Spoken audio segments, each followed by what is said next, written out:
What is the fisherman's leap? Well, I'm glad you asked because in today's podcast episode, we're going to talk about all things fisherman's leap and what that means. So, are you ready? Let's get started. You are listening to the Taking the Leap podcast with me, your host, Rachel G. Scott. This podcast is dedicated to inspiring you to take bold leaps of faith as we hear the powerful stories of both men and women from different industries and walks of life who obeyed God and took risks in exchange for heaven's rewards. As you listen, my hope is that their stories will give you the confidence you need to trust God as He leads you into your next leap. Well, welcome back to the podcast, and thank you so much for joining me. So in today's podcast episode, I'm going to share more with you about the fisherman's leap. We're going to talk about where it came from and how you will know if that's the leap God is calling you to make. So let's start with where the fisherman's leap came from. I want to read a few verses that will give you some insight. It's in Matthew 4, verses 18 through 20, and it reads, "As Jesus was walking beside the Sea of Galilee, he saw two brothers, Simon, called Peter, and his brother Andrew. They were casting a net into the lake, for they were fishermen.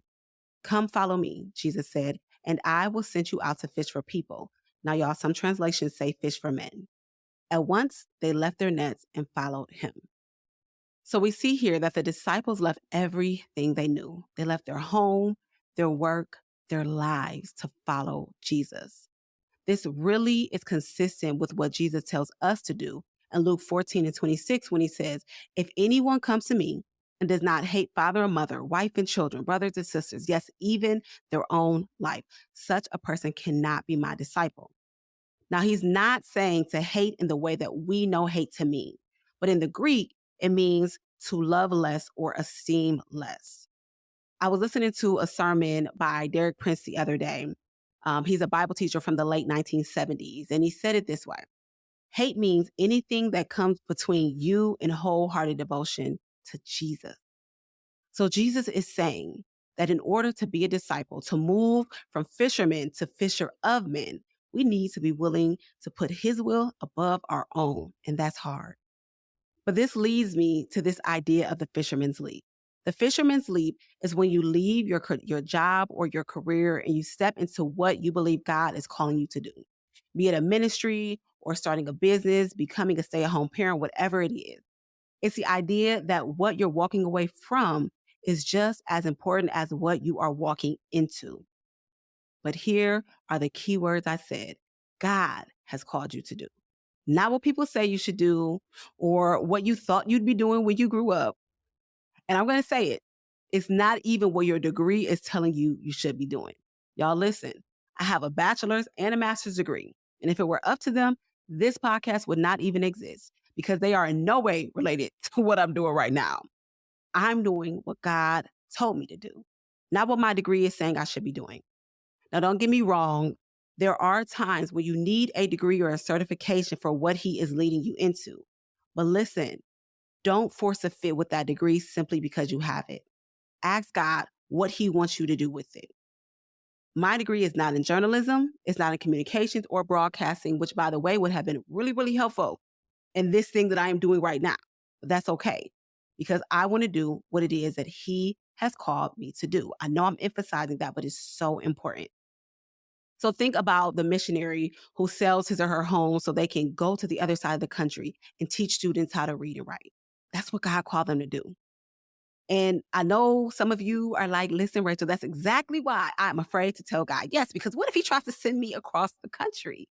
So let me bring it down a little bit and say, what about that corporate employee who feels so passionate about serving young people that they quit their job to start a nonprofit focused on saving youth from destructive patterns? They didn't get sent across the world. They were called to labor right in their backyard, but it still requires sacrifice. And it's what God told them to do.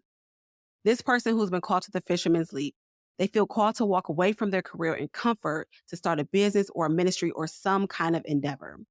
There's this strong nudge and a knowing from the Holy Spirit that even though they could get the work done right where they are, they could go further, faster if they leave their comfort zone. Ooh, I know. Scary, right? but God is with us. So in season 6, episode 66, I had a powerful conversation with a guest whose name was Rochelle Starr. Rochelle is the author of the book Outrageous Obedience and the founder of the nonprofit Scarlet Hope. Her story was amazing, and she embodies this idea of the Fisherman's Leap. During our conversation, she talked about quitting her corporate job to serve and minister to women in the entertainment industry. Y'all, that's huge. She tried to do it for a while. She tried to do both, where she worked and she served later in the evening. And oftentimes, that's common for a fisherman to be a tent maker first. But it became very clear that one was going to have to end for the other to continue. So she stepped away from the job, and it has proven to be a blessing to people around the world. Now, it didn't come without a set of challenges. Don't hear me wrong, please. Every leap will have challenges. But y'all, life has challenges. So what's new, right? We have God with us as we walk through these leaps. And y'all, listen, although I love the Fisherman's Leap, and I have done it quite a bit myself, I really feel I have a natural bent towards this specific leap. This is where a lot of people get stuck because they feel that if they aren't walking away from their job completely, they aren't following the voice of God. And for some, that's true. But for many, it's not. And that's why it is so important for you to understand the leaping lifestyle and what the 5 leaps are. So if the Fisherman's Leap isn't what you're feeling called to, or you just want to explore and figure out what else could he be leading me to do besides walking completely away from my job and my career, it's okay. Because we still have 4 more leaps that we can explore and that we're going to talk about. So make sure you stay tuned to the next podcast episode to hear about the next leap. But before you go, I want to say something as we continue this series. I'm asking that you have an open mind to hear from God for your leap. It may not look how you expected it to look, but you may be surprised by what God is actually calling you to do and which one he's asking you to take with him. Okay? So let's all agree to make obedience to God a non-negotiable as we choose to live a leaping lifestyle.